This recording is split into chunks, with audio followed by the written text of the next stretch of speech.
서울의 고급 주택가 가장자리에 자리한 억만장자 박재현의 저택. 그 거대한 벽 뒤편에 숨겨진 작은 방에서 12살 김진우는 매일 밤 어머니와 단둘이 저녁 식사를 했다.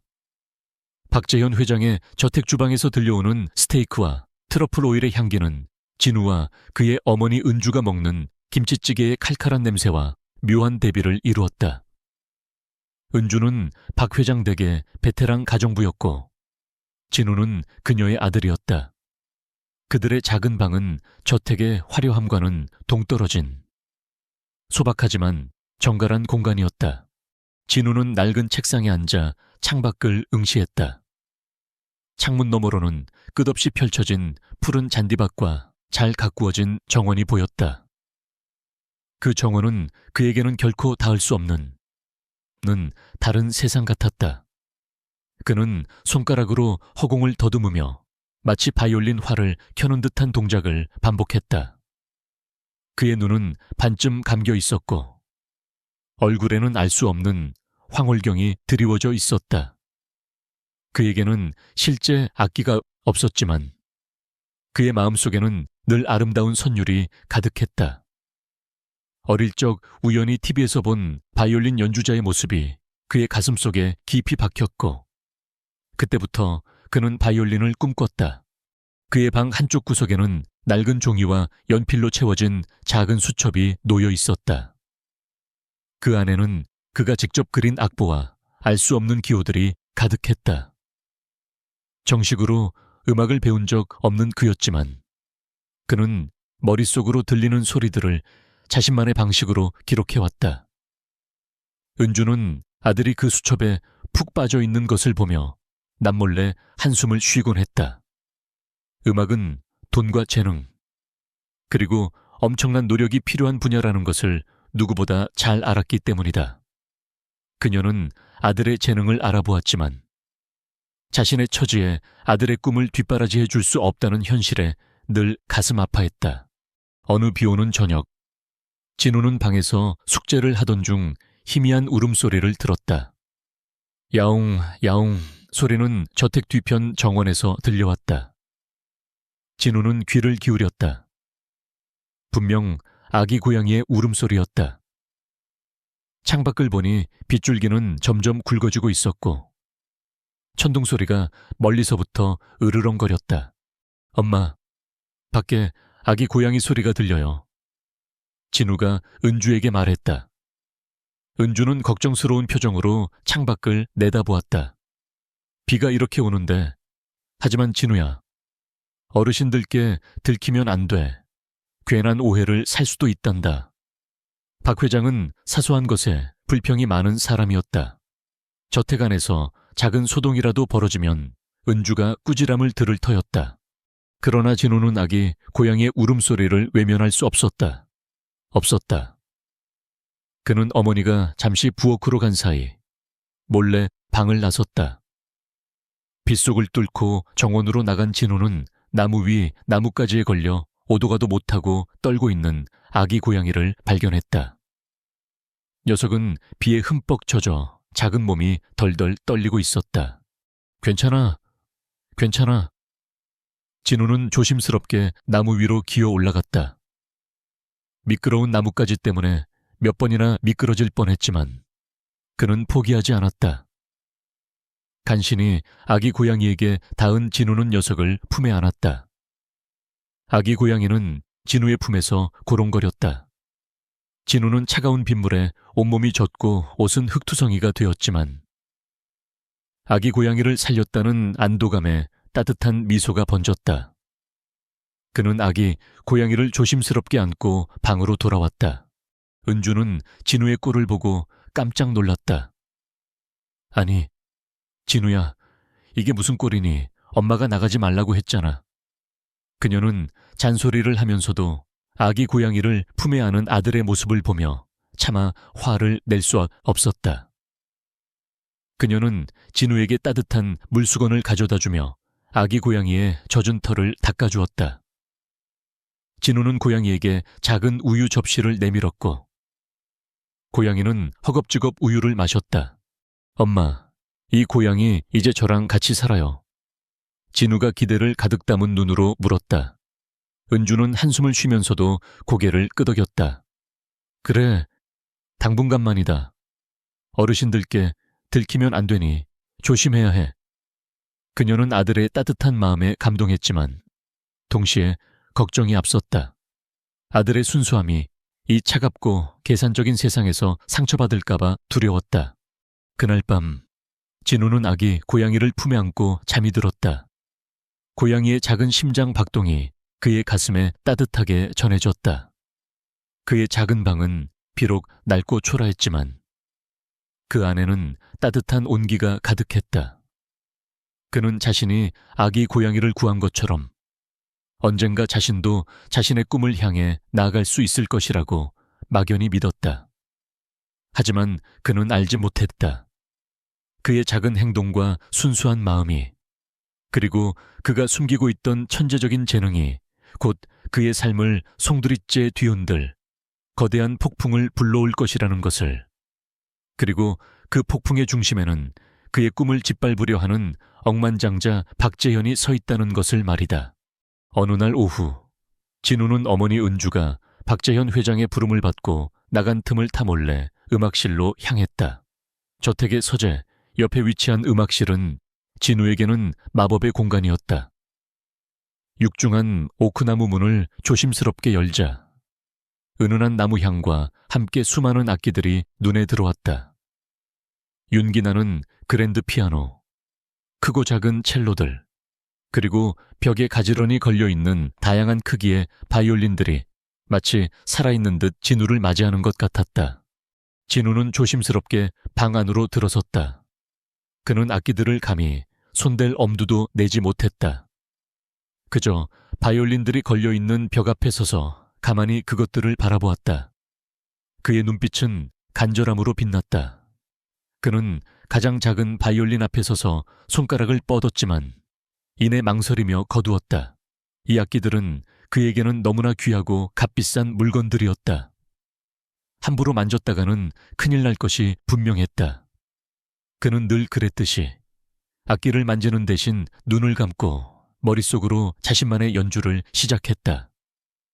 그의 뇌리에서는 복잡하고 아름다운 선율이 흘러나왔고 그의 손가락은 허공에서 활을 켜는 듯 움직였다.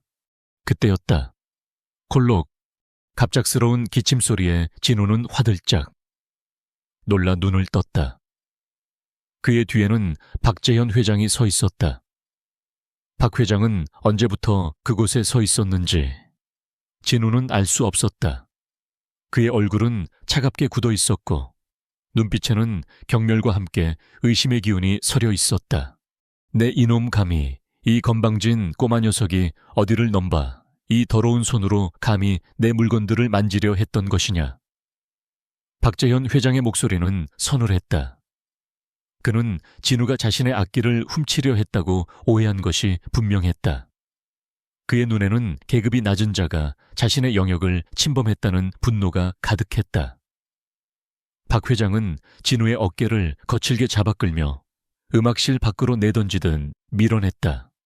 진우는 바닥에 주저앉았고 그의 작은 수첩이 주머니에서 떨어져 바닥에 펼쳐졌다. 수첩 안에 엉성한 악보 그림들이 박 회장의 눈에 들어왔다. 이게 뭐냐? 네가 감히 이런 낙서를 내 음악실에 들여놓았단 말이냐? 박 회장은 수첩을 발로 차며 조롱했다. 진우는 두려움에 떨며 고개를 들지 못했다.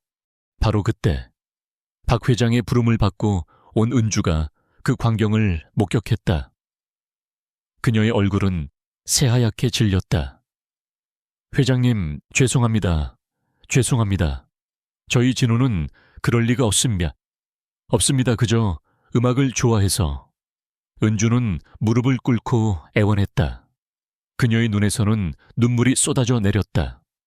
그녀는 아들이 박 회장의 눈밖에 나 해코지라도 당할까봐 두려웠다. 박 회장은 은주의 애원에 비웃는 듯한 표정을 지었다. 음악을 좋아해. 하녀의 아들이 감히 이런 고급 취미를 갖겠다고 가당치도 않아. 그는 진우의 꼴이 우스웠는지 코웃음을 쳤다.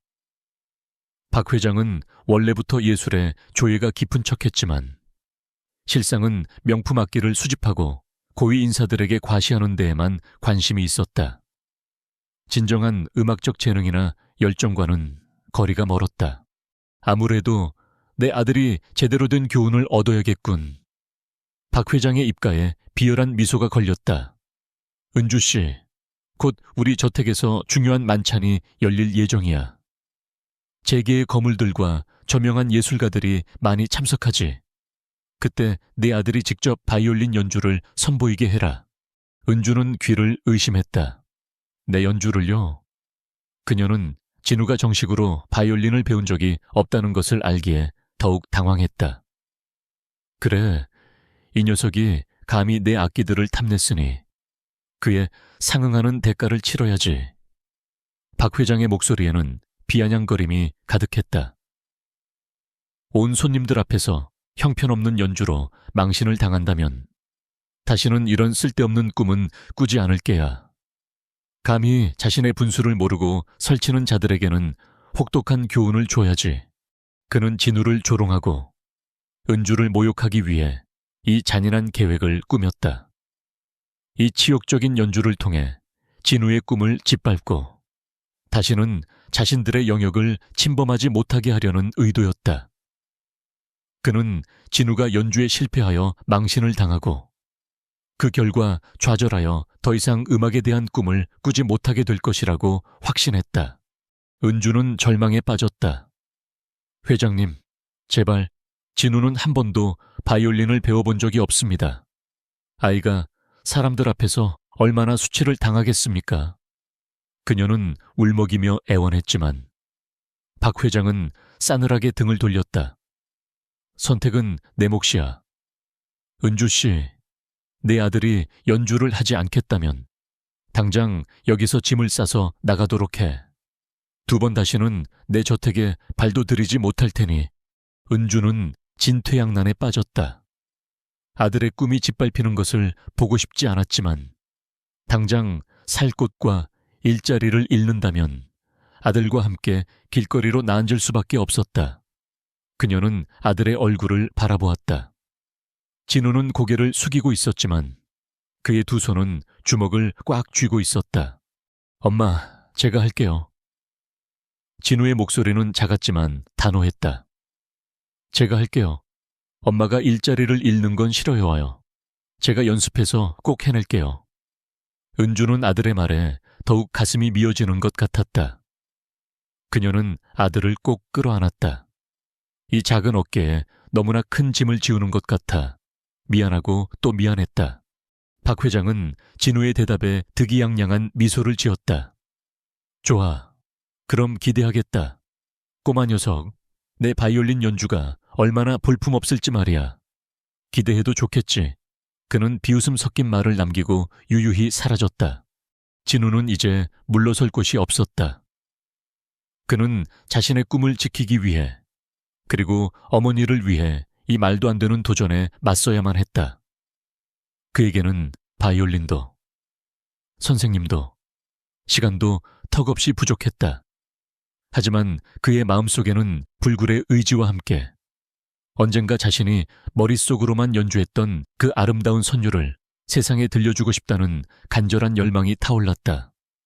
그는 알지 못했다. 이 절망적인 상황이 오히려 그의 숨겨진 천재성을 세상에 드러낼 절호의 기회가 될 것이라는 것을 말이다. 박재현 회장의 모욕적인 명령이 떨어진 후 진우의 작은 방에는 무거운 침묵이 흘렀다. 은주는 눈물을 닦으며 아들을 끌어안았다. 진우야, 엄마가 미안하다. 내게 이런 짐을 지우게 해서. 아니에요, 엄마, 제가 하고 싶어요. 진우는 단호한 눈빛으로 어머니를 올려다보았다. 그의 작은 가슴 속에는 두려움과 함께 알 수 없는 오기가 피어올랐다. 그는 박 회장의 비웃음을 절대로 용납할 수 없었다. 이 기회에 자신의 꿈을, 자신이 가진 무언가를 보여주고 싶었다. 하지만 당장 바이올린이 문제였다.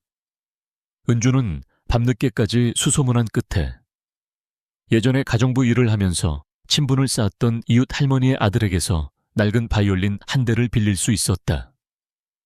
바이올린은 여기저기 긁히고 낡았지만 진우에게는 세상 무엇과도 바꿀 수 없는 보물처럼 느껴졌다.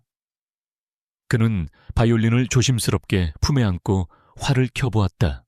끼익, 끽, 귀를 찢는 듯한 불협화음이 방 안을 가득 채웠다.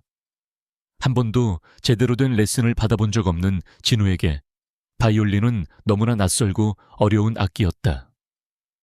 은주는 아들이 힘들어하는 모습을 보며 마음이 아팠지만 달리 해줄 수 있는 것이 없었다. 진우는 그날부터 밤낮으로 바이올린 연습에 매달렸다. 그는 박 회장 댁 음악실에 몰래 들어가서 들었던 바이올린 선율들을 떠올렸다.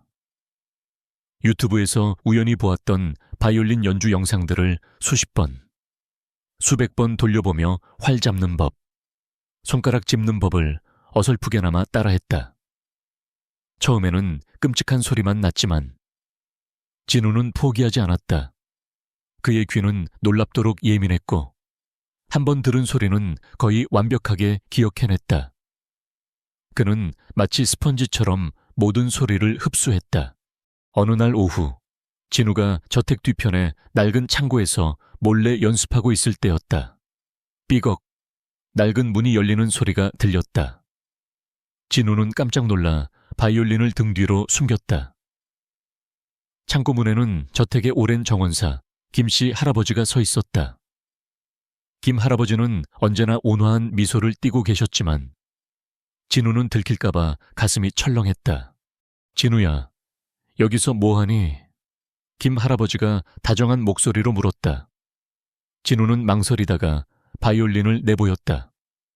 저 연습하고 있었어요. 곧 회장님 앞에서 연주해야 해서요. 김 할아버지는 진우의 손에 들린 낡은 바이올린을 보고 놀란 표정을 지었다. 오호, 바이올린이라, 진우 너. 바이올린에 재능이 있구나. 진우는 고개를 푹 숙였다. 아니요, 그냥 제가 좋아해서. 근데 너무 어려워요. 소리가 잘 안 나요. 김 할아버지는 조용히 진우 옆에 앉았다. 얘야, 악기는 그저 소리를 내는 도구가 아니란다. 내 마음을 담는 그릇이지. 네가 정말 음악을 사랑한다면 악기도 내 마음을 알아줄 거야. 김 할아버지는 젊은 시절 아마추어 오케스트라에서 바이올린을 연주했던 경험이 있었다. 그는 진우에게 활을 잡는 올바른 자세, 줄을 누르는 손가락의 위치, 그리고 활을 움직이는 기본적인 호흡법을 아주 천천히 그리고 부드럽게 가르쳐 주었다. 이렇게 활을 부드럽게 움직이고 심장을 따라 소리를 내렴. 김 할아버지의 가르침은 딱딱한 이론이 아니라 음악에 대한 깊은 이해와 사랑에서 우러나온 것이었다. 진우는 김 할아버지의 가르침을 스펀지처럼 흡수했다. 그가 한번 시범을 보이면 진우는 놀랍게도 거의 완벽하게 따라했다. 그의 손놀림은 날이 갈수록 유연해졌고 활에서 나는 소리는 점점 더 맑고 아름다워졌다. 김 할아버지는 진우의 놀라운 재능에 감탄을 금치 못했다. 이 아이는 정말 타고났구나. 이런 재능이 이렇게 숨겨져 있었다니. 한편 박 회장의 아들 박서준은 진우가 바이올린 연주를 해야 한다는 소식을 듣고 비웃음을 감추지 못했다. 서준은 명문 음악대학에 재학 중인 피아노 전공생이었다. 그는 자신이 뛰어난 음악적 재능을 가졌다고 믿었지만 사실 그의 재능은 아버지의 돈과 명성을 등에 업은 것에 불과했다. 그는 진정으로 음악을 사랑하기보다는 사람들의 칭찬과 인정을 갈구했다. 서준은 진우의 연주가 자신을 더 돋보이게 할 기회라고 생각했다. 하녀 아들이 연주한다고 분명 형편없겠지. 그래야 아버지가 만족하실 거야. 그 녀석의 실패는 곧 나의 성공을 더욱 빛나게 할 테니. 서준은 자신의 친구들에게 진우의 공연에 대해 떠벌리고 다니며 진우를 조롱했다. 우리 집 만찬에 볼거리가 생겼어. 하녀 아들이 바이올린을 연주한대. 얼마나 웃길지 상상이 가. 서준은 한 발 더 나아가 진우를 방해하기 시작했다. 진우가 잠시 바이올린을 내려놓은 사이 그는 몰래 진우의 바이올린 줄 하나를 느슨하게 풀거나 악보를 숨겨버리기도 했다. 그는 진우가 절대로 제대로 된 연주를 하지 못하도록 교활한 술수를 부렸다. 내까짓게 감히 음악을 한다고 분수를 알아야지. 서준의 눈빛에는 질투와 경멸이 뒤섞여 있었다.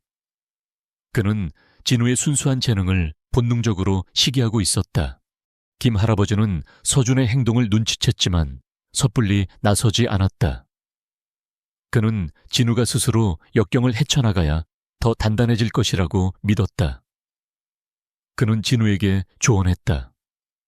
얘야, 악기는 살아있는 것과 같단다. 때로는 줄이 느슨해지기도 하고 활이 삐끗할 때도 있지. 하지만 중요한 건 어떤 상황에서도 네 마음을 잃지 않는 거야. 네가 진심을 다한다면 모든 난관을 이겨낼 수 있을 거다. 진우는 김 할아버지의 말에 고개를 끄덕였다. 그는 서준의 방해 공작에도 흔들리지 않았다. 오히려 그것이 그에게 더 큰 오기와 집중력을 부여했다. 그는 밤낮으로 활을 켜고 손가락으로 줄을 짚으며 자신만의 소리를 찾아 나섰다. 그의 작은 방은 때로는 아름다운 선율로 가득 차기도 했고 때로는 처절한 불협화음으로 울려 퍼지기도 했다. 만찬날이 점점 다가왔다. 진우는 불안했지만 더 이상 두려워하지 않았다. 그는 자신이 가진 모든 것을 쏟아부어 박 회장의 예상을 뒤엎고 자신과 어머니의 존엄을 지켜낼 준비를 하고 있었다. 그가 낡은 바이올린을 켜는 소리는 이제 더 이상 단순히 연습이 아니었다. 그것은 그의 영혼의 외침이었고 그가 세상에 던지는 당당한 선전포고였다. 그는 자신이 알지 못하는 숨겨진 거대한 재능을 깨우고 있었다. 드디어 만찬의 날이 밝았다. 박재현 회장의 저택은 새벽부터 분주하게 움직였다. 숙련된 요리사들이 주방에서 최고급 식재료로 음식을 준비했고 수십 명의 가정부들은 대리석 바닥을 닦고 은식기를 광내는데 여념이 없었다. 은주는 다른 가정부들과 함께 땀을 흘리며 손님들을 맞이할 준비를 했다. 그녀의 마음은 불안과 걱정으로 가득 차 있었다. 아들 진우가 오늘 밤 겪을 수모를 생각하면 심장이 찢어지는 듯했다. 저녁이 되자 저택의 대연 회장은 휘황찬란한 조명으로 가득 찼다. 샹들리에에 불빛이 보석처럼 빛났고 명품 드레스와 값비싼 정장을 차려입은 손님들이 삼삼오오 모여 담소를 나누고 있었다. 그들은 모두 한국 재계를 움직이는 거물들이거나 유명 예술가, 사회 명사들이었다. 와인잔이 부딪히는 소리, 경쾌한 웃음소리가 연 회장을 가득 메웠지만 그 화려함 속에는 알 수 없는 긴장감이 감돌았다. 모두가 박재현 회장의 특별한 손님이자 색다른 공연에 대한 소문을 들었기 때문이었다. 진우는 저택의 가장 후미진 곳, 가정부들이 손님들을 몰래 엿보곤 하는 작은 복도에 서 있었다. 그의 손에는 낡은 바이올린이 들려 있었다. 연 회장의 화려한 불빛과 사람들의 웅성거리는 소리가 그에게는 너무나도 멀고 이질적으로 느껴졌다. 그는 평생 이런 곳에 와본 적이 없었다. 모든 것이 낯설고 두려웠다. 그가 서 있는 곳은 연 회장의 화려함과는 극명한 대비를 이루는 어둡고 좁은 공간이었다. 그는 이 순간 자신이 얼마나 보잘것없는 존재인지 다시 한번 깨달았다. 은주는 진우의 곁에 다가와 그의 손을 잡았다. 그녀의 손은 차가웠고 눈은 불안감으로 흔들리고 있었다. 진우야, 괜찮겠니? 너무 힘들면 엄마가 회장님께 다시 말씀드려볼게. 그녀는 아들이 사람들 앞에서 웃음거리가 될까봐 진심으로 두려웠다. 진우는 고개를 저었다. 아니요, 엄마, 괜찮아요. 제가 할 수 있어요. 그의 목소리는 떨렸지만 그의 눈빛은 흔들리지 않았다. 그는 이 모든 것이 자신의 꿈을 향한 피할 수 없는 통과 의례라고 생각했다. 김 할아버지는 멀리서 진우와 은주를 지켜보고 있었다. 그는 진우에게 힘내라는 무언의 신호를 보냈다. 그의 얼굴에는 걱정이 역력했지만 그는 진우의 내면에 잠재된 강인함을 믿고 있었다. 그는 진우의 작은 바이올린 가방 속에 몰래 넣어둔 자신이 직접 깎아 만든 작은 나무 조각 부적을 생각하며 진우를 응원했다. 잠시 후 박재현 회장이 연회장 중앙으로 나섰다. 그의 얼굴에는 여유로운 미소가 걸려 있었다. 존경하는 내빈 여러분, 오늘 저의 만찬에 와주셔서 진심으로 감사합니다. 박 회장은 길고 지루한 환영사를 늘어놓았다. 그는 재계에서의 자신의 업적을 과시했고 자신이 얼마나 문화예술을 사랑하는지 역설했다. 그의 말 한마디 한마디에는 오만함이 가득했다. 그리고 마침내 박 회장의 시선이 진우가 서 있는 복도 쪽을 향했다. 그리고 오늘 밤 여러분께 특별한 손님 한 분을 소개해드릴까 합니다. 우리 저택에서 일하는 가정부의 아들 김진우 군입니다. 그의 목소리에는 비아냥거림이 섞여 있었다. 이 녀석이 감히 내 귀한 악기를 넘보다가 들켜서 그벌로 오늘 밤 여러분 앞에서 바이올린 연주를 선보이게 되었습니다. 비록 전문적인 연주는 아니겠지만 이 녀석에게는 좋은 교훈이 될 테고 여러분께는 색다른 볼거리가 될 것입니다. 연 회장 안은 술렁거렸다. 일부 손님들은 흥미롭다는 듯 미소를 지었고 일부는 박 회장의 잔인한 장난에 눈살을 찌푸렸다. 몇몇은 이미 스마트폰을 꺼내 동영상 촬영을 준비하고 있었다. 모두가 진우의 실패를 예상하고 있었다. 그들은 가난한 한여의 아들이 얼마나 형편없는 연주를 할지 궁금해했다. 자, 김진우 군 어서 나와서 내 재능을 뽐내보거라. 박 회장이 비아냥거리는 목소리로 진우를 불렀다. 마치 어린 개를 부르듯 하대하는 말투였다. 진우는 심장이 터질 듯이 뛰었다. 다리가 후들거렸고 손에는 땀이 흥건했다. 그는 어머니의 슬픈 눈빛과 김 할아버지의 걱정 어린 시선을 느꼈다. 그리고 연 회장 한 구석에 서서 비열한 미소를 짓고 있는 박서준의 모습도 보였다. 서준은 마치 진우가 넘어지기만을 기다리는 사냥꾼 같았다. 그는 진우가 망신을 당하는 것을 보며 자신의 우월함을 확인하고 싶어 했다. 진우는 천천히 발걸음을 옮겨 연 회장 중앙으로 나아갔다. 수많은 눈들이 그를 향해 쏟아졌다. 그 시선들 속에는 호기심, 경멸, 그리고 약간의 동정심이 뒤섞여 있었다. 그는 숨을 들이쉬었다. 낯선 공기, 낯선 시선, 낯선 기대 혹은 조롱. 이 모든 압박감이 그의 어린 어깨를 짓눌렀다. 그의 손에 들린 낡은 바이올린은 더욱 초라해 보였다. 시간이 없어. 꼬마 녀석, 너무 오래 기다리게 하지 마라. 박 회장이 재촉했다. 진우는 연단에 섰다. 활을 쥐는 손이 떨렸다. 그는 눈을 감았다. 머릿속에는 어머니의 따뜻한 손길, 김 할아버지의 다정한 가르침, 그리고 그가 밤낮으로 연습했던 바이올린 선율이 떠올랐다. 그는 눈을 떴다. 두려움 대신 알 수 없는 평온함이 찾아왔다. 그는 박재현 회장의 조롱, 박서준의 비웃음, 그리고 손님들의 의심 가득한 시선들을 잊으려 노력했다. 오직 자신과 바이올린, 그리고 음악만이 존재한다고 생각했다. 이 작은 연단은 그에게 시험대이자 동시에 자신을 증명할 유일한 기회였다. 그는 자신의 영혼을 담아 연주할 준비가 되어 있었다. 진우는 눈을 감았다. 연 회장의 웅성거림, 샹들리에의 눈부신 불빛, 모든 것이 사라졌다. 오직 그의 심장 소리만이 고요한 밤하늘에 울리는 북소리처럼 들렸다. 그는 깊게 숨을 들이쉬고 활을 조심스럽게 바이올린 줄에 댔다. 그의 손은 더 이상 떨리지 않았다. 두려움은 사라지고 오직 음악에 대한 순수한 열정만이 그의 영혼을 지배했다. 첫 음이 연회장 안에 울려 퍼졌다. 스윽, 기이할 정도로 맑고 투명한 소리였다. 모든 손님들이 숨을 죽였다.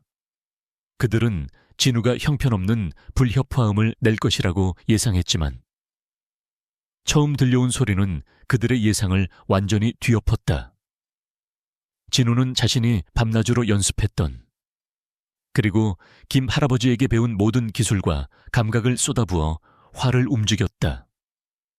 그의 손가락은 바이올린 줄 위에서 마치 나비처럼 가볍고 정확하게 움직였다.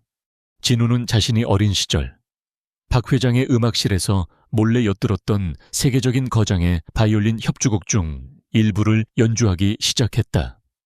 그리고 그 사이에 자신만의 멜로디를 자연스럽게 섞어 넣었다. 그의 연주는 단순히 악보를 따라하는 것이 아니었다. 그것은 그의 삶이었다. 그의 가난, 어머니에 대한 사랑, 박 회장에게 받은 모욕, 그리고 음악에 대한 간절한 꿈이 모두 녹아있는 선율이었다. 바이올린 소리는 때로는 처절한 슬픔을 담고 애절하게 울부짖는 듯했고 때로는 희망을 찾아 비상하는 새처럼 경쾌하게 날아올랐다. 모든 사람들의 시선이 진우에게 고정되었다. 박재현 회장의 얼굴에서는 비웃음이 사라지고 경악과 당혹감이 교차했다. 그는 믿을 수 없다는 듯 눈을 비볐다. 저건 분명 듣도 보도 못한 녀석인데 어떻게 저런 연주를... 서준은 얼굴이 새하얗게 질렸다. 그의 심장은 불안하게 요동쳤다. 진우의 연주는 그가 아무리 노력해도 닿을 수 없는 타고난 재능의 결정체였다. 서준은 자신의 초라함을 깨달으며 질투심에 몸을 떨었다. 은주는 눈물을 흘리며 아들의 연주를 지켜보았다. 그녀의 아들이 자신의 분수를 앓라는 모욕 속에서도 이렇게 빛을 발하고 있었다. 그녀의 가슴은 자랑스러움과 감격으로 벅차올랐다. 연주가 절정에 달했을 때였다. 땅! 갑작스러운 소리와 함께 바이올린 줄 하나가 끊어졌다. 박서준이 미리 풀었던 줄이 마침내 끊어진 것이었다. 연주 회장에는 짧은 정적이 흘렀다. 박 회장의 입계에는 다시 비웃음이 걸리려 했고 서준은 회심의 미소를 지었다. 드디어 끝났군. 역시 저런 녀석이 뭘 하겠어. 손님들의 얼굴에는 실망감이 스쳤다. 하지만 진우는 멈추지 않았다. 그는 잠시 눈을 감고 끊어진 줄의 음을 머릿속으로 다시 계산했다. 그리고는 남은 3개의 줄만으로 연주를 이어갔다. 그의 손놀림은 더욱 빠르고 능숙해졌고 끊어진 줄의 음역대를 다른 줄로 완벽하게 보완하며 오히려 더욱 강렬하고 독창적인 소리를 만들어냈다. 마치 거센 폭풍 속에서도 꺾이지 않는 작은 들꽃처럼 그의 연주는 불완전함 속에서 완벽함을 향해 나아갔다. 끊어진 줄은 오히려 그의 천재적인 즉흥성과 위기대처 능력을 더욱 부각시키는 요소가 되었다. 그의 연주는 살아있는 예술 그 자체였다. 그의 연주는 모든 이들의 심장을 파고들었다. 사람들은 숨소리조차 내지 않았다. 어떤 이들은 감동에 겨워 눈물을 흘렸고 어떤 이들은 믿을 수 없다는 듯 넋을 잃고 바라보았다. 연주가 끝났다. 마지막 음이 길게 이어지다 연회장 공기 속에 스며들자 정적이 흘렀다. 그리고 그 정적은 곧 폭발적인 박수갈채로 바뀌었다. 와! 우레와 같은 박수 소리가 연회장을 가득 채웠다. 사람들은 일제히 자리에서 일어나 진우를 향해 기립박수를 보냈다. 일부 손님들은 흥분하여 진우의 이름을 연호했다. 그들의 얼굴에는 경멸이나 조롱의 흔적은 온데간데 없고 오직 경외감과 감탄만이 가득했다. 박재현 회장은 망연자실한 표정으로 그 자리에 서 있었다. 그의 입술은 미세하게 떨렸고 눈빛은 당혹감과 치욕으로 흔들렸다. 그가 하찮게 여겼던 하녀의 아들이 자신이 그토록 원했던 찬사를 온몸으로 받고 있는 광경을 보고 그는 말할 수 없는 수치심을 느꼈다. 서준은 두 손으로 얼굴을 감싸 쥐었다.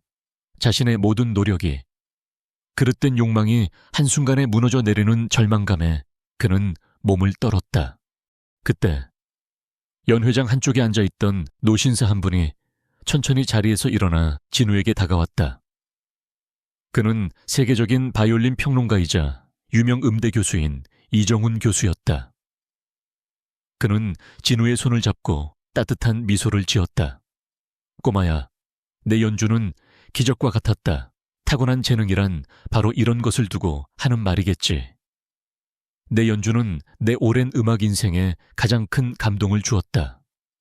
이정훈 교수는 모든 손님들이 지켜보는 가운데 진우에게 말했다. 나는 너를 세상에 알려야겠어. 네 재능은 이곳에 머물러서는 안 돼. 내가 너를 세계 최고의 음악학교에 추천하겠다. 네가 원한다면 내가 직접 너를 가르치고 싶구나. 그의 말에 연 회장은 다시 한번 술렁거렸다. 세계적인 권위자가 직접 나선 것이다. 진우는 이정훈 교수의 말에 놀라 눈을 크게 떴다. 그의 눈에는 희망과 함께 새로운 세상에 대한 기대감이 가득했다. 그는 이 모든 것이 꿈만 같았다. 그는 자신이 가진 모든 것, 즉 순수한 열정과 재능으로 편견과 조롱을 이겨내고 마침내 빛을 발한 것이었다. 이 밤, 저택의 하녀 아들은 억만장자의 만찬장에서 모두의 예상을 뒤엎고 진정한 영웅으로 탄생했다. 박재현 회장의 만찬은 진우의 믿을 수 없는 연주로 인해 완전히 다른 방향으로 흘러갔다. 다음 날 아침, 모든 신문과 방송은 하녀 아들의 기적적인 바이올린 연주와 숨겨진 천재의 탄생을 대서특필했다. 박재현 회장이 진우를 모욕하려 했다는 사실도 함께 알려지면서 여론은 싸늘하게 그를 비난했다. 대중은 신분과 배경에 상관없이 오직 재능만으로 빛을 발한 진우에게 열광했다. 박재현 회장은 언론의 문매를 맞고 이미지에 치명타를 입었다. 그는 더 이상 재계에 존경받는 거물이 아니었다. 대신 오만하고 비열한 갑질의 상징으로 낙인 찍혔다. 사업에도 큰 타격이 발생하기 시작했다. 주요 거래처들이 등을 돌렸고 주가는 곤두박질쳤다. 그는 자신의 오만함이 불러온 결과에 깊은 후회와 함께 말할 수 없는 말할 수 없는 수치심을 느꼈다. 가장 큰 변화는 박서준에게 찾아왔다. 그는 진우의 연주를 직접 목격한 후 큰 충격을 받았다. 자신의 모든 노력이 단지 아버지의 재력 덕분이었음을 깨달았다. 진우의 천재성 앞에서 자신의 재능은 보잘것없다는 사실을 인정할 수밖에 없었다. 서준은 며칠 밤낮을 잠 못 이루고 방황했다. 그리고 마침내 그는 진우가 연습하던 낡은 창고를 찾아갔다. 진우는 여전히 그곳에서 바이올린을 켜고 있었다. 진우야, 서준의 목소리는 갈라져 나왔다. 내가 정말 미안해. 내가 너에게 무슨 짓을 했는지 용서해줘. 서준은 고개를 숙였다. 그의 눈에는 진심 어린 후회와 함께 부끄러움이 가득했다. 그는 진우가 연주회에서 겪은 줄 끊김 사고가 자신의 소행임을 고백했고 자신이 얼마나 질투심에 눈이 멀어 비열한 행동을 했는지 털어놓았다. 진우는 잠시 침묵했다. 자신을 괴롭히고 모욕했던 사람이었지만 그의 진심 어린 사과에 진우의 마음도 흔들렸다. 진우는 고개를 들어 서준을 바라보았다. 형도 힘들었겠죠. 진우는 담담하게 말했다. 음악은 경쟁이 아니라고 김 할아버지가 말씀하셨어요. 음악은 마음을 나누는 거라고. 진우의 말에 서준은 얼굴을 감싸 쥐고 흐느꼈다. 서준은 진우를 도울 방법을 찾았다. 그는 자신이 다니던 음대 교수들에게 진우의 천재성을 알렸고 이정훈 교수의 도움을 받아 진우가 세계적인 명문 음악학교에 장학금을 받고 입학할 수 있도록 적극적으로 나섰다. 또한 그는 자신의 아버지가 진우에게 했던 모욕적인 행동을 공개적으로 사과하고 진우의 재능을 세상에 알리는데 힘썼다. 그의 진심 어린 사과와 노력은 대중의 마음을 조금이나마 움직였다. 진우의 어머니 은주는 이제 더 이상 가정부로 일하지 않아도 되었다. 박재현 회장은 그녀에게 진심으로 사과하며 저택의 총괄 관리직을 제안했다. 그리고 은주가 진우와 함께 살 수 있는 아늑한 아파트도 마련해 주었다. 은주는 처음에는 망설였지만 아들의 앞날을 위해 회장의 제안을 받아들였다. 그녀는 이제 더 이상 아들의 꿈을 걱정하지 않아도 되었다. 그녀는 아들이 자랑스러웠고 아들의 미래가 밝다는 사실에 감사했다. 진우는 머지않아 해외 유학을 떠나게 되었다. 출국 전날 진우는 박재현 회장을 찾아갔다. 회장은 침울한 얼굴로 서재에 앉아 있었다. 회장님, 저 유학 가게 되었어요. 그동안 감사했습니다. 진우는 공손하게 인사했다. 박 회장은 진우의 손을 잡았다. 그의 눈에는 여전히 미안함이 가득했다. 진우야, 정말 미안했다. 내가 너의 재능을 알아보지 못하고 오히려 너에게 상처를 주려 했다니 씻을 수 없는 없는 죄를 지었구나. 아니에요, 회장님. 덕분에 제가 더 강해질 수 있었어요. 그리고 음악은 저에게 제가 누구인지, 어떤 사람이 될 수 있는지를 가르쳐 주었어요. 진우는 조용히 말했다.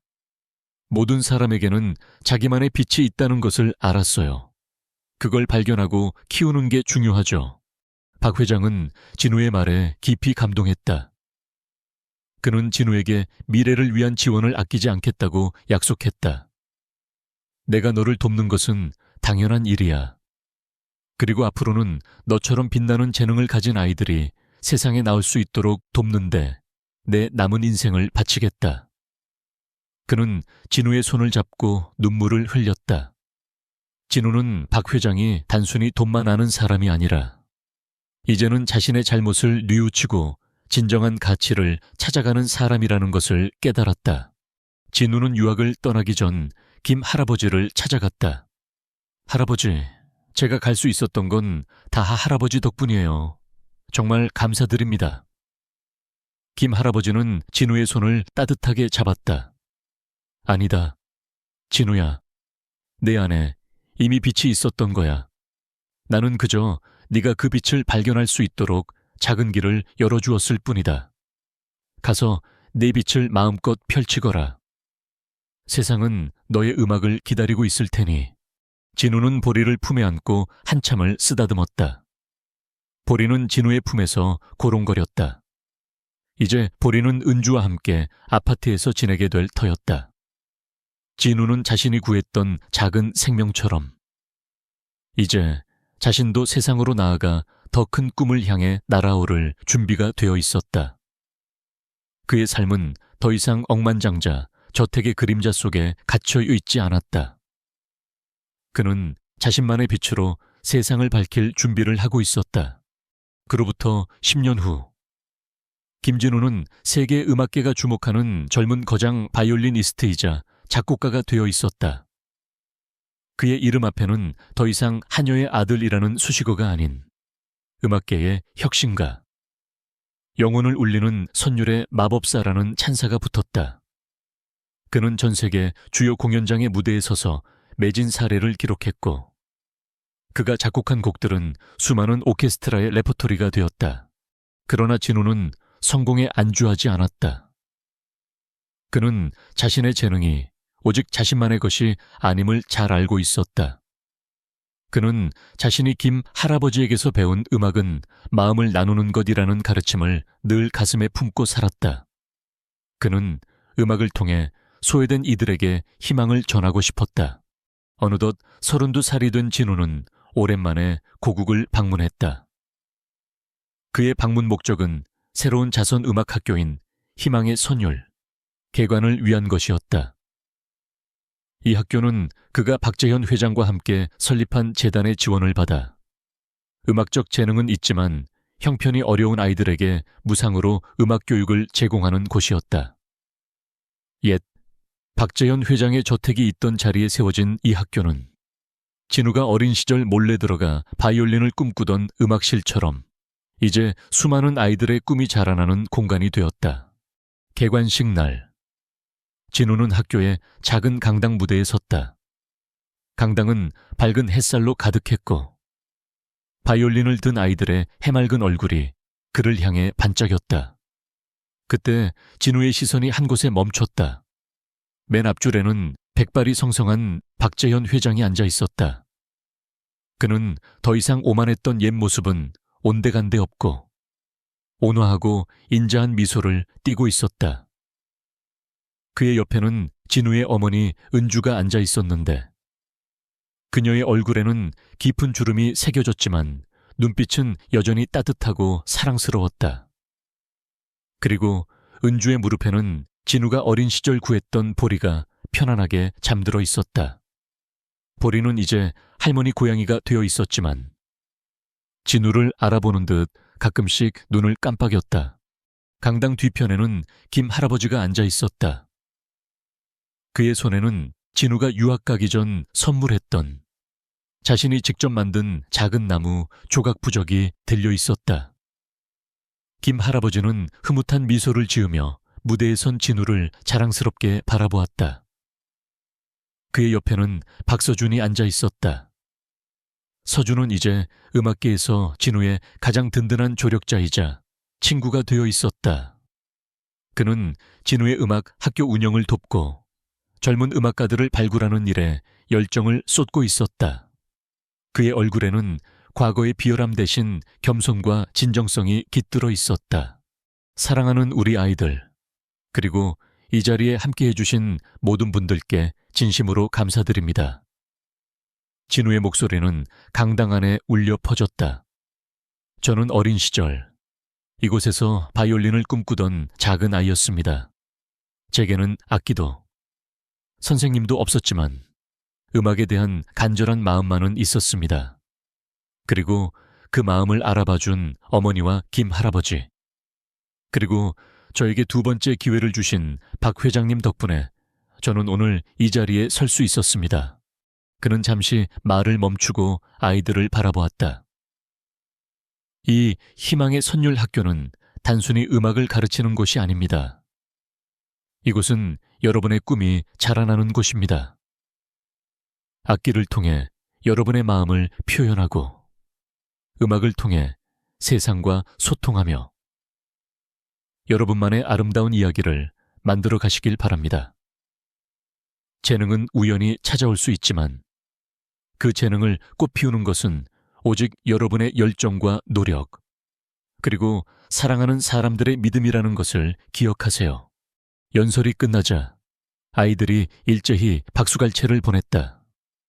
진우는 무대 중앙으로 나와 자신의 바이올린을 들었다. 그는 눈을 감고 활을 켰다. 그가 연주한 곡은 그가 어린 시절부터 꿈꿔왔던, 그리고 자신의 모든 삶을 담아 새롭게 작곡한 희망의 선율이었다. 바이올린 소리는 맑고 투명했으며 때로는 웅장하고 희망차게, 때로는 부드럽고 따뜻하게 강당을 가득 채웠다. 그의 음악은 가난을 이겨낸 용기, 편견을 뛰어넘은 지혜, 그리고 사랑의 힘을 노래하고 있었다. 연주가 끝나자 모든 사람들은 다시 한번 기립박수를 보냈다. 진우는 관객들을 향해 깊이 고개를 숙였다. 그는 이제 더 이상 박 회장의 저택에 갇힌 하녀의 아들이 아니었다. 그는 자신의 꿈을 찾아 자유롭게 날아오른, 그리고 그 꿈으로 세상에 희망을 선물하는 진정한 예술가였다. 그의 눈빛은 평화로움과 만족감으로 빛났다. 그는 알고 있었다. 그의 음악은 앞으로도 계속해서 세상의 어둠을 밝히는 빛이 될 것이며 그의 이야기는 수많은 이들에게 영원히 영감을 줄 것이라는 것을. 어떠셨나요? 여러분, 가난 속에서도 바이올린에 대한 순수한 열정으로 자신의 빛을 찾아낸 김진우의 이야기가 여러분의 마음속에 따뜻한 선율로 스며들었기를 바랍니다. 세상의 편견과 조롱 속에서도 자신의 재능을 포기하지 않고 꿋꿋이 나아간 그의 용기가 여러분에게도 큰 울림이 되었기를 바랍니다.